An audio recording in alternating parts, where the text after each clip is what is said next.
더불어민주당 대선 후보로 확정된 이재명 후보가 첫 공식 일정으로 대전 현충원을 방문했습니다. 이낙연 전 대표 측은 무효표 처리 방식에 이의를 제기하며 결선 투표를 공식 요구했습니다. 경선 후 폭풍 집중 분석합니다.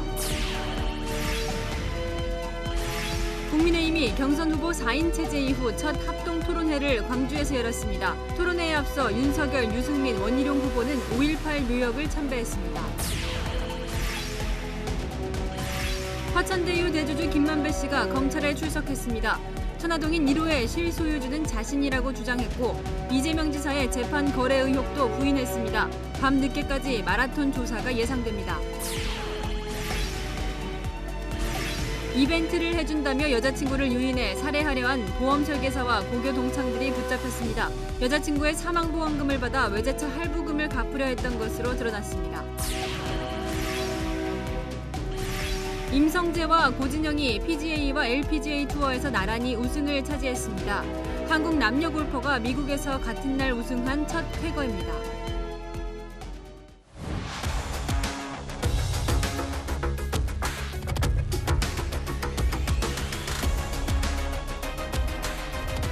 뉴스에이 동정민입니다. 집권 여당의 정권 재창출을 책임질 더불어민주당 대선 후보로 이재명 경기지사가 선출이 됐죠.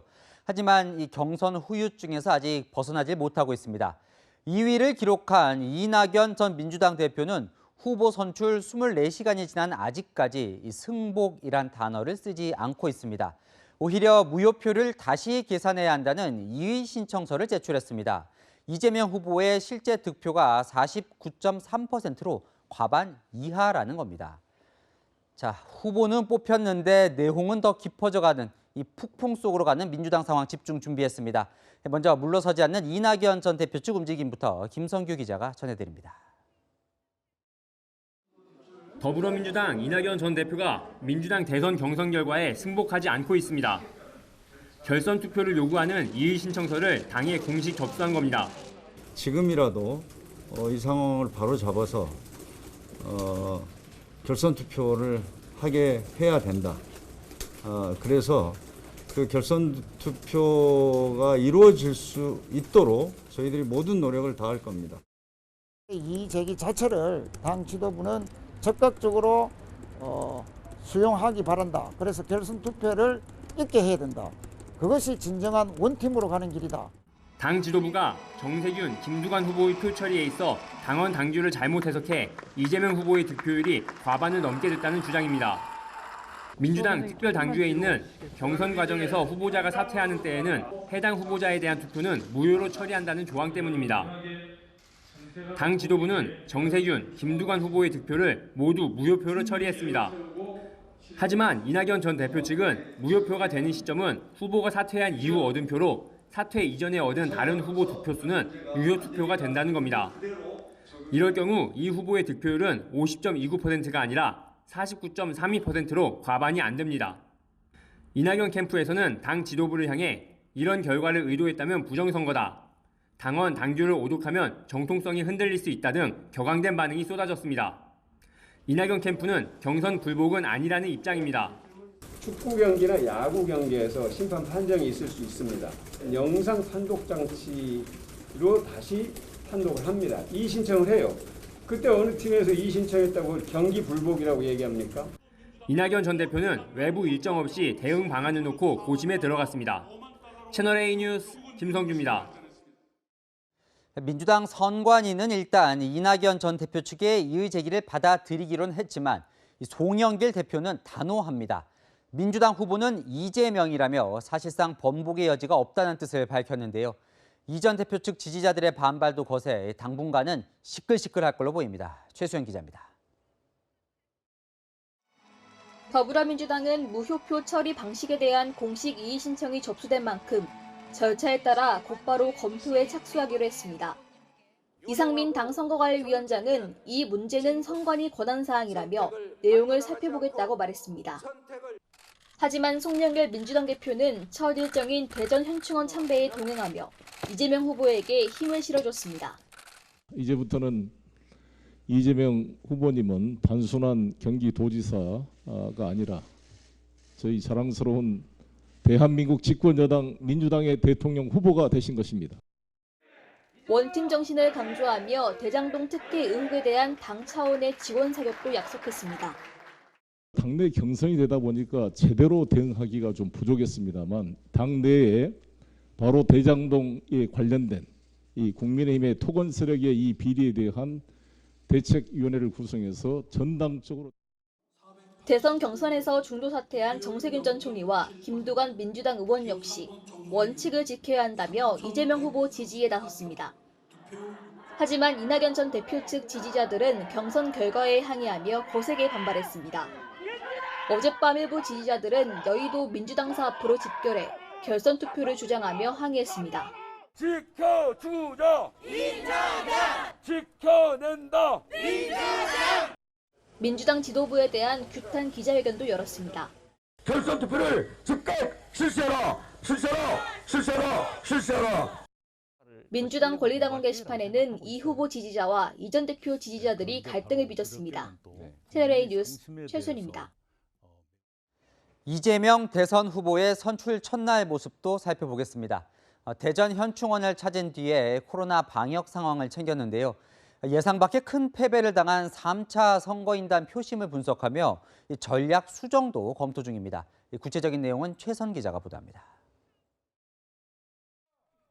민주당 대선 후보의 첫 일정은 대전 현충원 참배였습니다. 다 함께 순국선열과 호국 영령에 대하여 경례! 바로 일동 묵념! 국가의 제1 의무는 국가 공동체를 지키는 안보입니다. 그런 희생을 치른 분들에 대한 예우와 보상이 정말로 절실하다는 생각을 합니다. 이어진 질병청 방문에서는 국가 방역의 중요성을 강조하며 대선 후보로서 국가의 안보와 방역을 책임진다는 의지를 다졌습니다. 당내 비주류였던 이 후보는 대선 후보가 돼 민주당으로 금이 환영했습니다. 민주당은 이재명 후보의 사진과 함께 국민과 하나로 더불어 승리로라는 백드롭을 걸어 환대했습니다. 민주당! 화이팅! 이재명! 화이팅! 아무것도 가진 것 없는 국회의원 한 적 없는 이런 변방의 비주류라고 불리는 저에게 이런 큰 기회를 주신 점에 대해서 진심으로 감사드리고 경선 무효표 처리에 대한 이낙연 전 대표 측 이의 제기에 대해서는 국민과 당이 결정할 것이라며 구체적인 언급은 하지 않았습니다. 대장동 개발 사업 특혜 의혹에 대해서는 대응 전략을 수정했습니다. 이재명 후보 측 관계자는 이전에는 국민의힘 게이트라는 점을 강조했다면 앞으로는 토건 비리 해결 능력을 보여줄 것이라고 말했습니다. 3차 선거인단 투표에서 이낙연 전 대표에게 완패한 게 영향을 미쳤다는 분석이 나옵니다. 이 후보는 선거에만 집중하기 위해 당초 예정보다 빠른 다음 주 중 도지사직을 내려놓는 방안을 검토하고 있습니다. 채널A 뉴스 최선입니다. 대장동 개발 특혜 의혹으로 홍역을 치르고 있는 이재명 후보는 더 파격적인 부동산 공약을 내놓고 있습니다. 부동산 개발로 이익이 나면 모두 국민에게 돌려준다는 개발 이익 완전 국민 환원제가 대표적인데요. 토지 공개념 도입도 약속을 했죠. 점점 세지고 있는 이 후보의 부동산 공약들, 이민찬 기자가 분석했습니다. 이재명 민주당 대선 후보가 어제에 이어 오늘도 부동산 불로소득 차단 의지를 재차 밝혔습니다. 권한의 행사로 생겨나는 부동산 불로소득은 원칙적으로 다 공공이 환수하는 제도를 반드시 만들어야 되고 또 충분히 만들 수가 있습니다. 이번이 부동산 대개혁의 절호의 찬스 기회인 것 같습니다. 이재명 후보가 부동산 불로소득 공화국 오명을 벗기 위한 방법으로 최근 제시한 건 개발이익 완전 국민 환원제입니다. 공공개발에서 발생하는 이익을 민간에겐 최소한만 넘기고 나머지를 공공이 가져가는 구조를 법제화하겠다는 겁니다. 경기도에서 추진 중인 건설 원가나 분양 원가 공개도 공약으로 채택될 가능성이 높습니다. 분양 원가 공개를 통해 건설사 등이 적정 이익만 가져가도록 하겠다는 취지입니다. 토지 공개념 도입은 이 후보의 공약 중 하나입니다. 세수 전액이 지역화폐 기본소득으로 지급되는 국토 보유세를 도입하겠습니다. 이 후보가 성남시장 시절 추진한 대장동 개발 사업이 민간업자에 대한 특혜 의혹에 휩싸이자 더 강력한 정책으로 정면 돌파에 나선 것이란 분석이 나옵니다. 이 후보 측은 문재인 정부 최대 약점은 부동산 정책 실패라며 부동산 정책 차별화로 민심을 끌어올 것이라고 설명했습니다. 이재명 후보 캠프는 조만간 구체적인 부동산 불로소득 원천 차단 공약들을 발표할 것으로 알려졌습니다. 채널A 뉴스 이민찬입니다. 네, 민주당의 지금 상황을 정치부 이현수 기자와 좀 살펴보겠습니다. 어제 대선 후보가 결정이 났는데도 보면 좀 어수선한 분위기 같은데요. 오늘 현장을 취재하고 왔으니까 뭐 당내 분위기는 어땠습니까? 네, 오늘의 민주당 두 장면으로 정리를 해볼 수 있을 것 같습니다. 민주당 대표실 뒷판에 인쇄된 이재명 후보 얼굴, 그 앞에서 지도부와 화기애애한 모습인데요. 대선 후보가 뽑히고 나면 이렇게 후보 중심으로 당이 움직이고 후보에 힘을 실어주게 됩니다. 그러나 사뭇 다른 엇갈린 장면도 있었습니다. 국회 기자회견장인데요. 이낙연 전 대표 측 20여 명의 국회의원들이 무효표 문제 제기를 하고 있는 모습입니다. 4년 전 문재인 대통령이 대선 후보로 선출된 다음 날 현충원 참배 모습도 한번 찾아봤는데요. 스스로 변방의 비주류라고 부르는 이재명 후보의 참배 모습과 달라 보입니다. 물론 코로나19 상황도 감안해야 할 것 같습니다. 그러니까요. 이낙연 전 대표가 이제 아직 승복 발표를 하지 않고 있는데 이 무효표 처리를 두고 이제 이의 제기를 했잖아요. 누구 말이 맞는 겁니까? 네, 특별 당규를 어떻게 해석하느냐에 따라 달려 있습니다. 앞서 리포트에서도 설명을 드렸었는데 특별 당규 59조에서 명시한 이 무효표의 해석에 따라 다른 겁니다. 중도 사퇴한 후보들의 사퇴 전에 얻은 표들을 무효로 할지 유효로 할지 여부인데요. 무효로 하게 되면 이재명 경기지사의 득표가 50.29%가 되고 유효로 하면 이 전 대표 측 주장대로 49.32%가 되는 겁니다. 당 선관위는 정세균 전 총리나 김두관 의원이 받은 표를 모두 무효로 처리를 했고요. 이낙연 전 대표 측은 이 표가 유효하다 이렇게 주장을 하고 있는 겁니다. 한편 이낙연 전 대표 경선 종료 후 24시간이 지난 현재까지 승복에 대한 분명한 언급을 하지 않고 있습니다. 그런데 뭐 송영길 대표는 오늘 이제 민주당 대선 후보는 이재명 후보다 이렇게 명확하게 얘기를 했어요. 이런 상황에서 뭐 다시 결선 투표로 가거나 이렇게 뭐 뒤집힐 가능성이 있는 겁니까? 네, 우선 이 전 대표 측에서 이의를 제기했기 때문에 당 선관위에서 검토하는 절차가 있을 것으로 보이고요. 결선 투표가 도입된 2012년 이후에는 우선 사태로 인한 무효표가 논란이 된 적이 없었고 그 전에 무효표 논란이 있더라도 이의 제기가 받아들여진 전례가 없다고 합니다. 이계표가 완전히 끝난 이후에 그 결과에 대한 이의 제기가 받아들여진 적이 거의 없거든요. 보통 과거에도 보면 무조건 이제 일주일 이내에 결정을 내려줬는데요. 이런 경우는 아마 가장 더 신속하게 내려지지 않겠습니까? 네, 무효표의 당사자인 정세균 전 총리, 김두관 의원 모두 이재명 후보 선출을 인정하면서 이 전 대표 측의 승복을 압박하고 있습니다. 이낙연 전 대표 측에서 선택할 수 있는 선택지는 많지는 않은데요. 당내 절차에서 막히면 남은 건 법을 동원하는 겁니다. 법원에 경선 결과 효력정지 가처분 신청이나 결과 무효 소송을 제기해야 하는데 정치적 부담이 큰 것이 사실입니다. 침묵하고 있는 이 전 대표가 최종 입장을 밝히기 전까진 이 갈등 상황이 지속될 것으로 보입니다. 사실 이 무효표 논란이 불붙은 게 바로 어제 이제 3차 선거인단 투표 결과 때문이라고 봐야 될 것 같아요. 네. 이재명 후보가 20%대 아주 낮은 득표를 했는데 왜 이렇게 지지율이 낮았는지 이게 대장동 의혹 영향이 있다고 봐야 될까요? 네, 우선 무효표 논란의 시작은 말씀하신 대로 이재명 후보의 아슬아슬한 과반 득표 때문인데 그 결정적인 게 바로 3차 선거인단 투표 결과였죠. 민주당 경선은 크게 지역별 대의원, 권리당원 투표와 일반 국민이 신청하는 국민선거인단의 투표 이렇게 두 갈래로 진행이 됐는데요. 일반 국민이 포함된 세 차례의 투표 결과를 보면 1, 2차에서는 이 지사가 확실히 앞섰습니다. 그런데 3차에서 갑자기 뒤바뀌는 결과가 나온 겁니다. 3차 투표가 10월 6일부터 진행이 됐는데요. 그 사흘 전인 10월 3일 유동규 전 성남도시개발공사 기획본부장이 구속된 날이기도 합니다. 그래서 대장동 개발 특혜 의혹이 민심에 영향을 준 게 아니냐 이런 분석이 나오고 있는 건데요. 통상 당 후보를 선출하고 나면 컨벤션 효과라고 하죠. 대선 후보에게 주목도가 높아지고 지지도 올라가는 분위기가 있는데요. 이번 민주당 대선 경선은 아직까지는 좀 다른 분위기입니다. 이런 어수선한 민주당 분위기는 좀 정리가 될까요? 아니면 당분간은 계속 갈까요? 아마 가장 큰 변수는 무효표 논란이 얼마나 지속될 것이냐, 또 대장동 의혹 수사 진행 상황이 어떻게 나올 것이냐일 것 같은데요. 무효표 논란이 오래 지속될수록 원팀 행보가 늦어질 수밖에 없겠죠. 또 대장동 의혹 수사 상황이 중요한데 이 후보에게 불리한 내용들이 수사에서 나온다면 무효표 논란과 함께 갈등이 더 커질 수도 있을 거고요. 물론 정반대의 경우도 있을 수 있습니다. 네, 알겠습니다. 여기까지 듣겠습니다. 지금까지 정치부 이현수 기자였습니다. 자, 오늘 검찰은 대장동 개발 특혜 의혹의 핵심 인물이죠. 화천대유 대주주인 김만배 씨를 소환해서 조사하고 있습니다. 천화동인 1호의 실소유주가 누구인지, 금품 로비가 있었는지 확인해야 할 게 한두 가지가 아니죠. 서울중앙지검에 취재기자 나가 있습니다. 홍태영 기자, 검찰에 출석하면서 기자들 앞에선 혐의를 다 부인을 하던데요. 검찰 조사 때도 태도가 바뀌진 않았습니까? 네, 김만배 씨는 오전 9시 50분쯤 이곳 서울중앙지검에 피의자 신분으로 출석했습니다. 현재 9시간째 조사가 진행 중인데요. 금품 로비와 실소유주 논란 등 그동안 제기된 의혹 대부분을 부인한 걸로 전해졌습니다. 천화동인 1호 실소유주 누굽니까? 그거는 바로 접니다. 천화동인 1호가 유동규 전 성남도시개발공사 기획본부장 소유란 의혹에 대해 선을 그은 겁니다.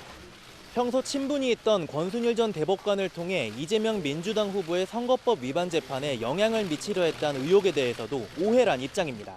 동양 선배신데 제가 이제 다른 부분을 인수하기 위해서 많은 자문을 드렸었어요. 어떤 재판 이런 얘기는 얼토당토하는 얘기라고 생각합니다. 검찰은 김 씨를 상대로 대장동 개발 사업에 참여한 경위와 금품 로비 의혹을 집중 조사했습니다. 권순일 전 대법관과 박영수 전 특별검사 등 고위직 출신 법조인들을 대거 고문으로 영입한 이유도 확인할 전망입니다. 김 씨는 호화법률고문단 논란에 대해 방어권 차원이라고 주장했습니다. 정영학 회계사가 제출한 녹취록에서 제기된 의혹을 모두 확인해야 하기 때문에 오늘 하루 만에 조사가 마무리되지 않을 수도 있습니다. 검찰이 김 씨를 몇 차례 더 소환 조사한 뒤 구속영장 청구 여부를 결정할 것이란 관측도 나옵니다. 지금까지 서울중앙지검 앞에서 전해드렸습니다. 보신 것처럼 대부분의 의혹을 부인하고 있는 김만배 씨. 검찰에서 지금 어떤 주장을 펴고 있을까요? 검찰 수사의 핵심 단서가 되고 있는 정영학 회계사 녹취록의 신빙성을 흔드는 것이 전략인 것으로 보입니다. 검찰은 반대로 녹취록 내용을 뒷받침할 금융거래 내역을 추적하고 있습니다. 이어서 김혜지 기자입니다. 화천대유 대주주 김만배 씨 측은 유동규 전 본부장에게 5억 원을 건넸다는 의혹은 사실이 아니라고 반박했습니다. 김 씨 측은 채널A와의 전화통화에서 원래 남욱 변호사에게 줄 돈이었다며 정영학 회계사와 남 변호사 사이가 좋지 않아 유 전 본부장에게 줄 돈이라고 거짓말한 것이라고 주장했습니다. 김 씨는 검찰 출석에 앞서 정 회계사의 의도가 순수하지 않다는 취지의 주장도 했습니다. 지금 제기되고 있는 여러 의혹들은 수익금 배분 등을 둘러싼 갈등 과정에서 특정인이 의도적으로 녹음하고 편집한 녹취록 때문입니다. 김 씨 측은 녹취록에 담긴 각종 금품 로비 의혹의 총액에 문제가 있다고도 했습니다. 김 씨가 챙긴 대장동 개발 이익은 각종 비용을 제외하고 800억 원가량인데 녹취록에 언급된 인사들에게 실제 금품 로비가 이뤄졌다면 김 씨는 이익은커녕 미치게 된다는 주장입니다. 각자들이 분담해야 될 비용들을 과다 부풀리면서 사실이 아닌 말들이 오갔지만 불법적인 자금이 거래된 적은 없습니다. 법조계에선 녹취록 내용이 허위라는 걸 부각시켜 신빙성을 낮추려는 전략이라는 분석이 나옵니다. 하지만 검찰은 김 씨가 유 전 본부장에게 700억 원을 약정했다는 의혹이 녹취록뿐 아니라 유 전 본부장의 측근 정모 변호사의 자술서에도 등장하는 점에 주목하고 있습니다. 녹취록을 뒷받침할 추가 증거가 있는지 따져봐야 한다는 겁니다. 검찰은 김만배 씨가 화천대유에서 빌려간 473억 원이 대장동 사업에 정상적으로 사용됐는지에 대해서도 확인 중입니다. 채널A 뉴스 김예지입니다.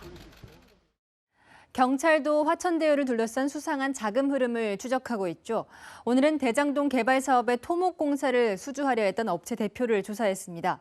김만배 씨는 박영수 전 특검의 친척인 분양 대행업체 대표에게 100억 원을 빌려줬고 대행업체는 이 돈을 토목업체에 줬다고 밝혔는데 이 돈의 실제 종착지를 밝히는 것이 수사의 핵심입니다. 이어서 김호영 기자입니다. 100억을 받았다는 말이 있던데 그거 관련해서 뭐 해명하실 거는 없을까요? 없습니다. 오늘 오전 참고인 신분으로 경찰에 출석한 토목업체 대표 남호 씨. 김만배 씨가 분양대행업체 이모 대표에게 건넨 100억 원을 전달받은 것으로 알려진 인물입니다. 이 대표는 박영수 전 특별검사의 친척으로 화천대유가 직접 시행한 5개 블럭의 분양을 독점해 논란이 된 바 있습니다. 앞서 나 씨는 지난 2014년 대장동 지구의 토목 사업권을 얻는 대가로 이 대표에게 총 20억 원을 건넸습니다. 하지만 실제 사업권을 얻지 못해 이 돈을 다시 돌려받은 것으로 알려졌습니다.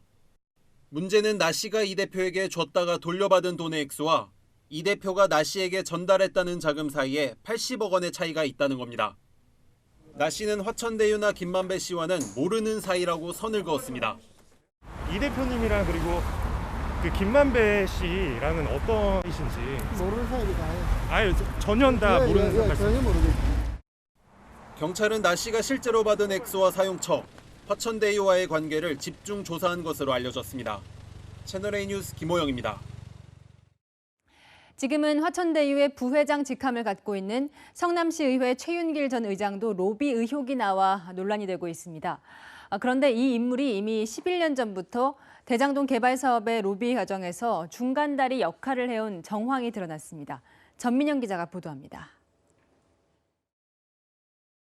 지난 2010년 남욱 변호사 정영학 회계사와 함께 대장동 민간 개발을 추진하던 이모 부동산 투자회사 대표. 이 대표는 당시 성남시의 지역구를 둔 국회의원의 동생에게 민간 개발을 할 수 있도록 도와달라며 현금 2억 원을 건넸습니다. 그런데 당시 성남시 의원이었던 최윤길 전 의장이 로비 과정의 중간다리 역할을 한 것으로 드러났습니다. 이 씨에 대한 2015년 1심 판결문에는 당시 현금 2억 원을 전달했던 인물에 대해 최윤길 전 의장 소개로 이 대표를 만났고 이후 대장동 사업을 조언해줬다고 적혀 있습니다. 최윤길 전 의장도 같은 해 이 대표에게 1억 원을 받았지만 돈을 돌려줬다는 이유로 무혐의 처분을 받았습니다. 최 전 의장과 대장동 개발 사업과의 관계는 이뿐만이 아닙니다. 지난 2012년 새누리당 소속으로 성남시 의회 의장이 된 뒤에는 성남도시개발공사 설립에 주도적 역할을 했습니다. 당시 집권 여당인 새누리당은 공사 설립을 당론으로 반대하던 상황. 하지만 최 전 의장과 함께 다른 새누리당 두 의원이 찬성표를 던진 겁니다. 성남도시개발공사가 설립된 뒤 대장동 개발 사업은 민과 관이 함께 참여하는 사업으로 본격 추진됐습니다. 지난 2014년 최윤길 전 의장은 이재명 성남시장 재선 캠프의 공동선거대책위원장으로 활동하기도 했습니다. 채널A는 최 전 의장의 해명을 듣기 위해 수차례 통화를 시도했지만 연락이 닿지 않았습니다. 다만 최 전 의장은 지인들에게 화천대유로부터 수십억 원을 받았다는 건 전혀 사실이 아니다라고 해명한 것으로 알려졌습니다. 채널A 뉴스 전민영입니다. 다음 뉴스입니다. 외제차 할부금을 갚으려고 여자친구를 살해해 보험금을 타내려 한 만 19세 보험 설계사가 경찰에 붙잡혔습니다. 사귀게 된 지 50일 기념여행을 떠나자며 깜깜한 밤길로 유인했고 고교 동창생들까지 끌어들였습니다. 공국진 기자가 보도합니다.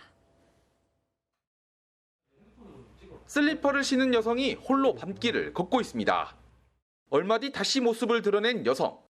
맨발로 비틀거립니다. 잠시 후 경관등을 켠 구급차가 현장에 도착합니다. 여성이 남자친구 박모 씨와 함께 펜션을 찾은 건 그제 저녁 8시쯤. 박 씨는 사귄 지 50일이 된 기념으로 여행을 제안했습니다. 남성은 이곳 근처에 선물을 숨겨놨다며 깜깜한 밤길을 여자친구 혼자 가도록 유인했습니다. 하지만 선물을 숨겨놨다는 장소엔 일면식도 없는 A씨가 있었고 A씨는 여성에게 흉기를 휘둘렀습니다. 여성은 흉기에 수차례 찔린 상태에서 가까스로 도망쳤고 비명을 들은 주변 사람들이 경찰에 신고해 병원으로 옮겨졌습니다. 일단 살려달라고 그러셨고요. 8시쯤에 오셨고 저희도 놀랐습니다. 사건의 반전은 경찰 수색에서 드러났습니다. 박 씨가 여성의 보호자를 자처하며 구급차에 함께 타고 떠났을 때 박 씨의 차량 트렁크에 숨어있던 A 씨가 발각된 겁니다.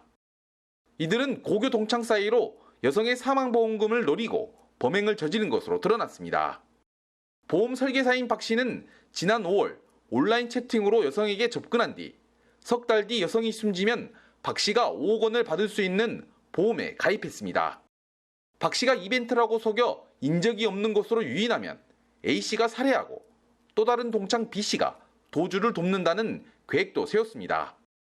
박 씨와 A 씨는 만 19살, B 씨는 20살로 범행 직전 흥분하지 말자며 진정제까지 먹었습니다. 외제차와 할부금도 연기해야 되고 생활비도 부족하고 그랬던 모양이에요. 5월 달부터 11하기 모의를 했던 것 같습니다. 형편이 넉넉하지 않은데도 박 씨는 독일제, A 씨는 일제 중형세단을 구입했습니다. 경찰은 이들 3명에 대해 살인미수 혐의로 구속영장을 신청했습니다. 채널A 뉴스 공진입니다. 한글날 연휴 마지막 날 고속도로와 공항이 여행에서 돌아오는 사람들로 붐볐습니다. 방역당국은 연휴 여파로 앞으로 일주일가량은 코로나 확진자 수가 다시 증가세를 보일 것이라 전망합니다. 서상희 기자입니다. 고속도로 휴게소에 설치된 임시선별 검사소에 시민들이 줄을 서 있습니다. 일상으로 복귀하기 전 코로나19 검사를 받으려는 건데 어제만 300여 명이 검사를 받았습니다. 태안 갔다 오다가 여기 화장실에 이렇게 가면서 보니까 임시선별 검사소가 있는 거예요. 줄도 별로 기다리지도 않고 그다음에 결과도 빨리 나오고. 외할머니 다녀오는 길인데 기숙사에서 코로나 검사 결과지가 필요해서 지나가는 길에 와서 검사하게 됐습니다. 임시선별 검사소는 이렇게 휴게소 입구에 설치가 됐는데요. 휴대전화를 이용해 QR코드로 전자문진표를 작성한 뒤 검사를 받을 수 있습니다.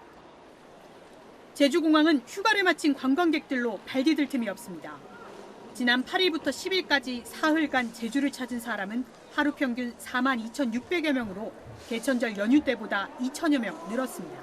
대부분 다 마스크 잘 착용하고 있었고 공공장소 소독제 이런 것도 다 구비되어 있어서. 방역당국은 연휴 기간 이동량이 늘어난 만큼 연휴 이후 최소 일주일은 확진자가 다시 증가할 것이라고 밝혔습니다.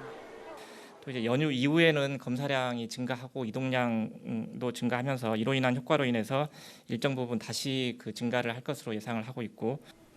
코로나19 백신 1차 접종자 수는 지난 2월 시작된 지 228일 만에 4천만 명을 넘겨 접종률 77.9%를 기록했습니다.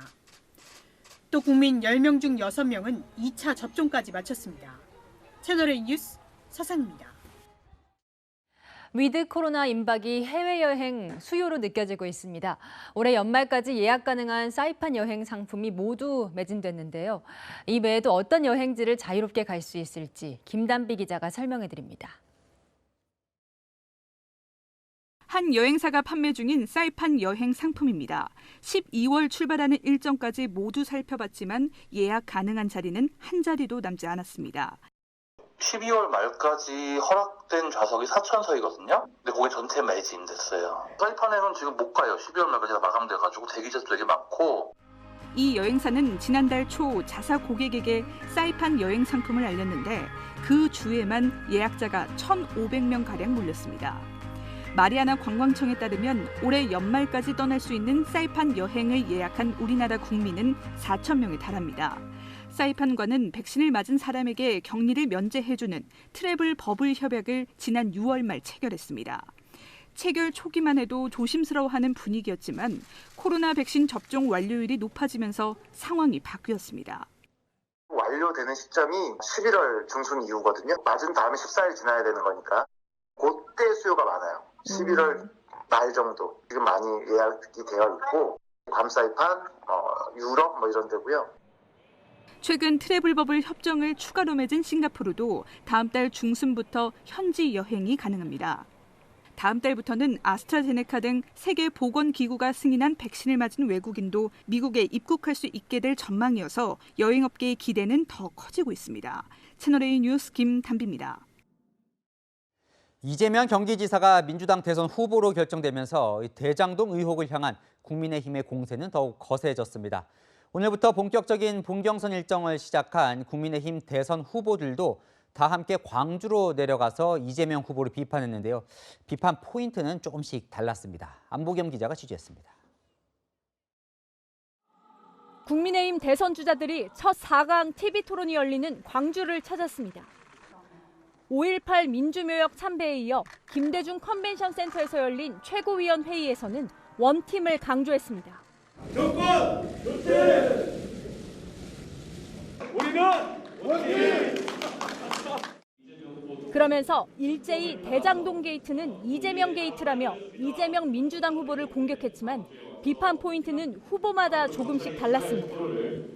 윤석열 전 검찰총장은 법의 엄단을 강조하며 이 후보를 대적할 적임자는 자신뿐임을 강조했습니다. 법에 따라서 엄단해야 될 것 틀림없는 일인데 평생을 법 집행만 하던 저에게 앞장서라고 한 거 아니겠습니까?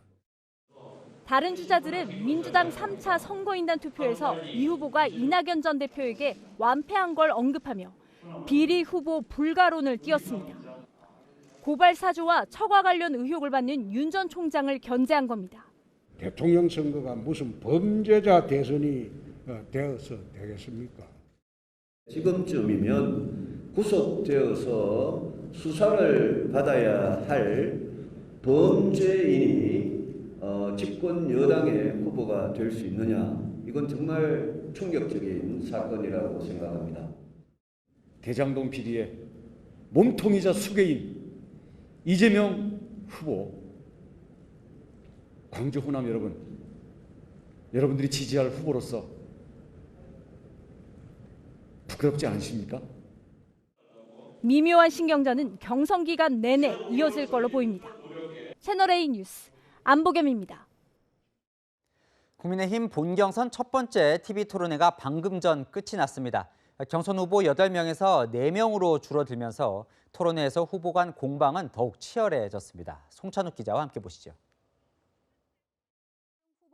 국민의힘 본경선 첫 4강 토론에선 더불어민주당 이재명 대선 후보가 토론 소재가 됐습니다. 이재명 무기가 지금 대장동 로켓 발사대에 지금 막 장착이 되고 있는 중입니다. 저는 이것을 어떻게 해체할 것인가. 저는 이거를 해야만 정권 교체가 가능하고. 성남시장으로서 내 문제가 가장 크지 않을까요? 윤석열 총장인 것 같으면 벌써 밝혔을 건데. 이 후보의 호남 공약을 아는지 여부를 두고도 후보 간 공방이 벌어졌습니다. 이 호남권에 대한 이재명 지사의 공약 혹시 보셨나요? 저는 못 봤습니다. 보기는 했는데 지금 기억은 하지를 못하겠습니다.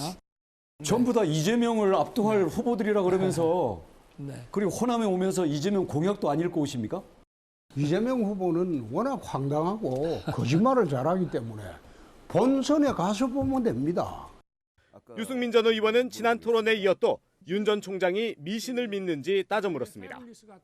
이 사람하고 우리 윤석열 후보는 어떻게 알게 됐습니까? 이분이 올린 게 한 10,000개가 된다고 그랬는데 그러면 뭐 그런 것들도 있을 수 있겠지만 그러면 그 지금 말씀하시는 거는 제가 믿을 거라고 생각하시고 하는 얘기예요? 아니요. 이어 처가 관련 수사를 둘러싼 논쟁으로 이어졌습니다.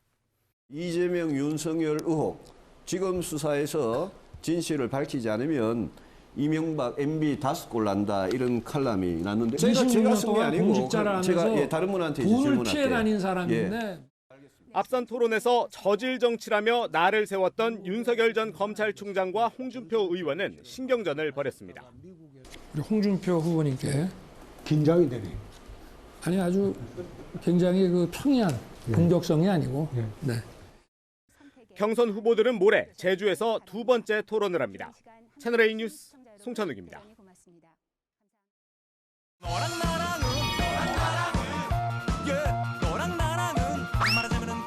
얘랑얘랑 정치부 김민지 기자와 함께합니다. 첫 번째 주제 보겠습니다.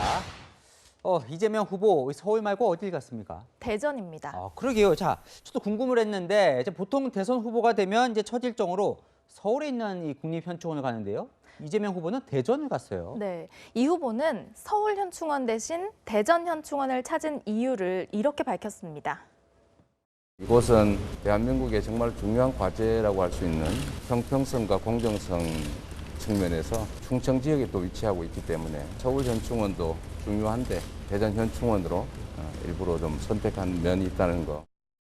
저 말은 이제 지역 균형 차원에서 이제 대전을 찾았다는 거군요. 네, 하지만 그 전에 노무현, 문재인 전 현직 대통령들도요, 후보 선출 다음 날 첫 일정으로 서울 현충원을 찾았고요. 지난 2017년 대선 때를 보면 이재명 후보도 예비 후보로 등록한 직후에 서울 현충원에 갔습니다. 그러니까 보통 이제 서울 현충원에 가서 전직 대통령들 이제 묘역을 참배를 하잖아요. 네, 그런데요. 당시 이재명 후보는 4명의 전직 대통령 중에 김대중, 김영삼 대통령 묘역만 참배했습니다. 박정희와 이승만 묘역은 참배하지 않았습니다. 대한민국 70년 적폐의 원인을 제공했고 친일 매국 세력, 쿠데타 학살 세력의 대표들에게 고개를 숙일 수는 없었기 때문입니다. 저때 박정희, 이승만 전 대통령을 강하게 비판했었군요. 네, 저 때는 당내 경선에 이제 막 뛰어든 단계였죠. 선명성을 강조하면서 당내 지지를 모으고 또 당시 문재인 예비 후보와 뭔가 차별화하는 것이라는 해석이 많았었습니다. 하지만 경선을 거쳐서 본선을 앞둔 지금은 상황이 달라졌죠. 경제에 민생에 파란색, 빨간색이 무슨 상관이겠습니까? 유용하고 효율적이면 진보, 보수, 좌파, 우파, 박정희 정책, 김대중 정책 무슨 차이가 있겠습니까?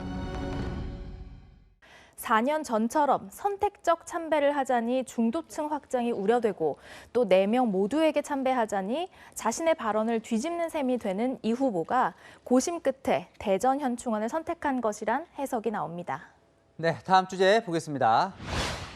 지난주 토론회에서 충돌했던 윤석열, 유승민 후보 얘기인가 보죠. 네, 앞서 보신 것처럼 오늘 국민의힘 대선 후보들이 모두 광주에 내려갔습니다. 그런데 두 사람의 어색한 모습이 포착됐습니다.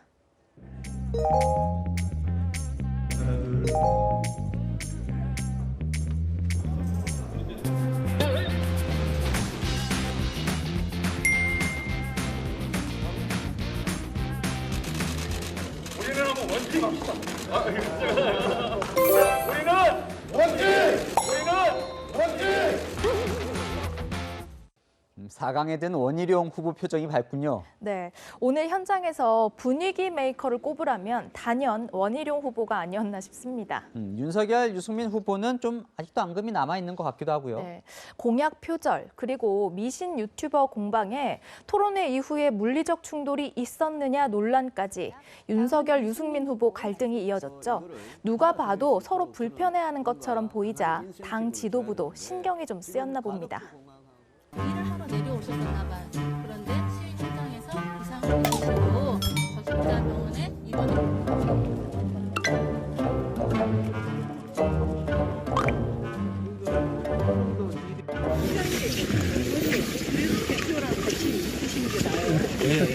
따로 떨어져 있으면 안 좋아요. 저는 하나하나 걱정돼요. 본선에서 이기려면 원팀을 이뤄야 한다는 건 여도 야도 잘 알고 있는데요. 워낙 치열한 경선을 거치다 보니까 마음으로 뭉치는 건 쉽진 않은 일인 것 같습니다. 네, 여야 모두 이기거나 앞서가는 쪽이 주로 원팀을 외치기 마련이죠. 여랑야랑이었습니다. 네, 올해 분양될 것으로 예측됐던 서울의 재개발, 재건축 아파트 단지들의 분양 일정이 내년으로 줄줄이 밀리고 있습니다. 조합들이 분양을 미루려는 이유를 안건우 기자가 취재했습니다.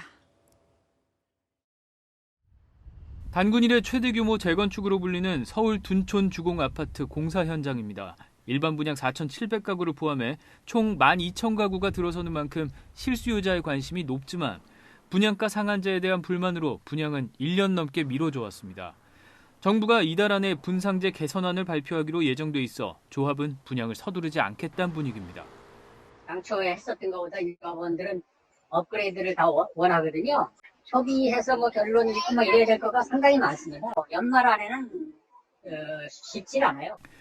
지난달까지 서울에서 공급된 아파트는 작년 같은 기간에 20% 수준. 다른 재개발 재건축 단지의 상황만 봐도 공급 가뭄이 쉽게 해결될 것 같진 않습니다. 서울 주요 지역의 8곳, 일반 분양 10,000가구를 포함한 24,600가구의 공급이 미뤄지고 있기 때문입니다. 지금 시점에서는 둔촌주공의 사례를 먼저 볼 수밖에 없습니다. 그 결과를 기준으로 해서 다른 사업 지역에서도 비슷한 패턴을 밟으려고 시도할 가능성이 높습니다. 대기 수요가 쌓이면서 서울 안에선 청약 가점이 만점에 가깝지 않으면 당첨이 어려울 정도로 청약 경쟁률도 치솟는 상황. 신규 아파트 공급 지원 여파가 기존 아파트 가격까지 자극할 우려도 있어 무주택 실수요자의 시름은 더 깊어질 전망입니다. 채널A 뉴스 안건우입니다. 6.25 전쟁 당시 중공군의 참전을 미화했다는 평가를 받는 중국 영화 장진호를 중국 기자가 비판했는데 공안이 이 기자를 체포했습니다. 영웅의 명예를 훼손했다는 이유입니다. 베이징 사공성근 특파원입니다. 지난 2012년 중국 고위공무원의 비리를 폭로하며 유명세를 탄 러창핑 기자. 중국을 빛낼 청년 인재로 선정된 그였지만 최근 공안에 체포돼 구금됐습니다. 중국에서 한국 전쟁을 철저히 자국 시각에서 그린 영화 장진호를 비평했다는 이유입니다. 网民罗某平发布侮辱抗美援朝志愿军英烈的违法言论，造成恶劣影响。 중국은 6.25 전쟁 참전에 대해 미국이 38선을 넘어 북진했기 때문에 개입한 것일 뿐이라며 항미 원조, 북한을 도와 미국에 맞선 것이라고 주장합니다. 러시는 자신의 SNS에 반세기가 지났지만 중국인들은 이 전쟁이 과연 정의로웠는지 반성하지 않고 있다고 적었습니다. 영하 40도의 혹한에서 싸우다 동서에 얼음 조각 부대로 불리는 중공군을 모래 조각 부대라고 바꿔 표현한 것도 논란이 일었습니다. 모래 조각은 중국 인터넷상에서 바보라는 뜻으로 통합니다.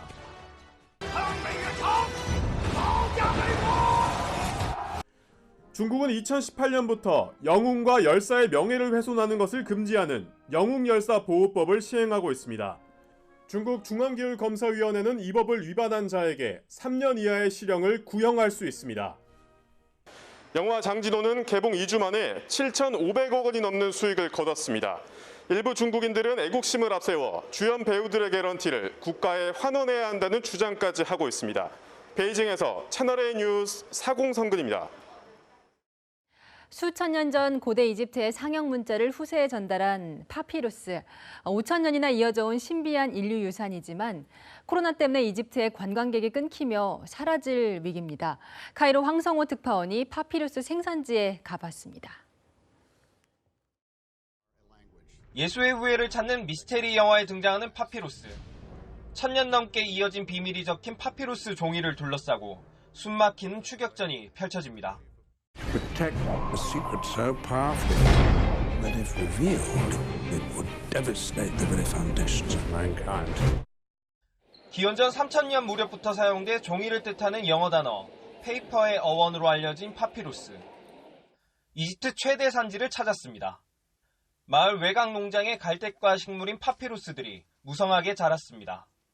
1000년 전 이집트에서 사라졌던 제조 기술은 1970년대 복원됐습니다.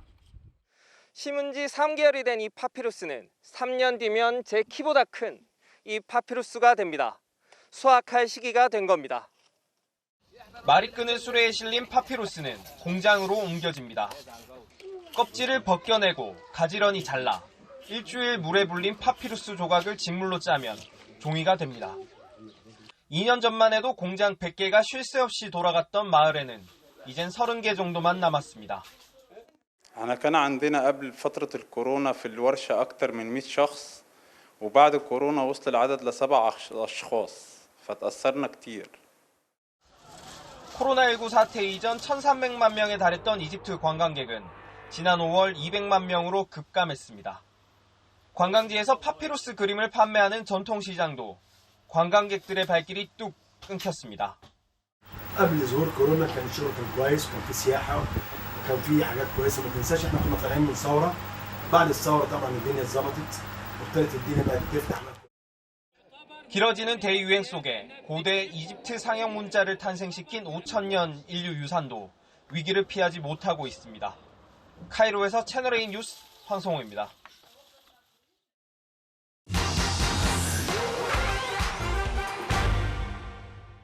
청와대 국민청원에 올라온 글입니다. 지난달 수영장 카페에서 발생한 사고로 6살 아이가 숨졌다는 내용인데요.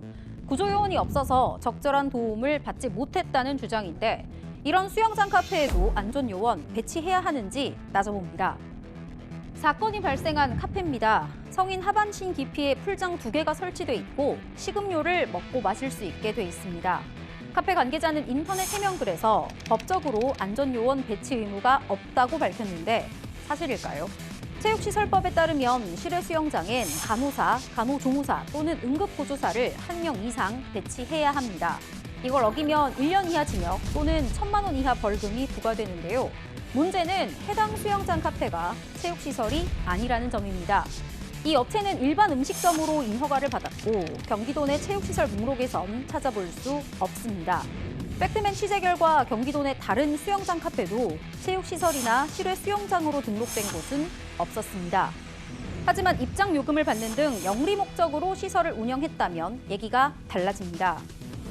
요금의 명목을 불문하고 실질적으로 수영 어떤 그 놀이시설 이용 대금이라고 인정이 된다면 체육시설을 영리 목적으로 운영한 것으로 볼 가능성이 높죠.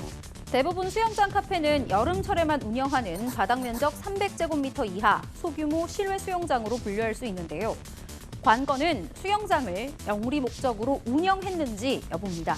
영리 목적으로 운영한다면 시군구청에 체육시설로 신고하고 안전요원 배치도 필수입니다.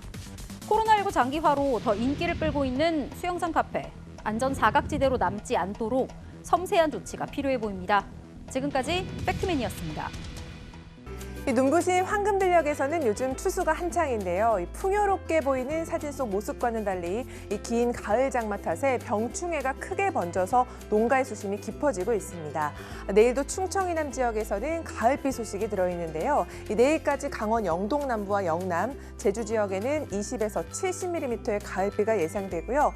특히 제주도에는 내일 아침부터 밤 사이에 돌풍과 벼락을 동반한 강한 비가 예상돼서 대비하셔야겠습니다. 내일도 서늘함은 계속될 텐데요. 아침에는 대부분 15도 안팎으로 출발하겠고 낮에는 20도 안팎에 머물러서 온종일 쌀쌀하겠습니다. 이번 한 주 날씨는 그야말로 변덕스럽습니다. 주 중반에는 기온이 다시 올라서 남부 지역은 25도 안팎으로 낮더위가 잠시 머물겠고요. 중부 지역은 이맘때 기온 유지하겠습니다. 주말에는 기온이 급격히 내려가는데 일요일에는 보시는 것처럼 많은 지역의 아침 기온이 한 자릿수로 떨어지는 등 가을이 한층 더 깊어지겠습니다. 날씨였습니다. 우리는 깐부잖아. 깐부끼리는 네 거 내 거가 없는 거야. 게임에서 너와 내가 같은 편이라는 뜻으로 쓰이는 깐부가 화제입니다. 하지만 그 깐부는 딱 게임에서 이길 때까지만 성립한다는 게 함정이죠. 거대한 머니게임에서 깐부를 맺었던 대장동 패밀리들. 게임이 끝나고 막대한 돈을 벌면서부턴 폭로와 배신이 난무하는 듯합니다. 요즘 정치권에서 경선 전후로 깐부, 원팀 이런 단어가 많이 쓰이는데요. 대선 승리를 위해 우리 편끼리 뭉치자는 차원을 넘어서 의견이 다른 국민까지 함께 포용하자는 더 큰 통합의 메시지면 좋겠습니다. 오늘 한마디는 국민과 깐부 맺기로 하겠습니다. 오늘 뉴스 여기까지입니다. 내일도 뉴스입니다.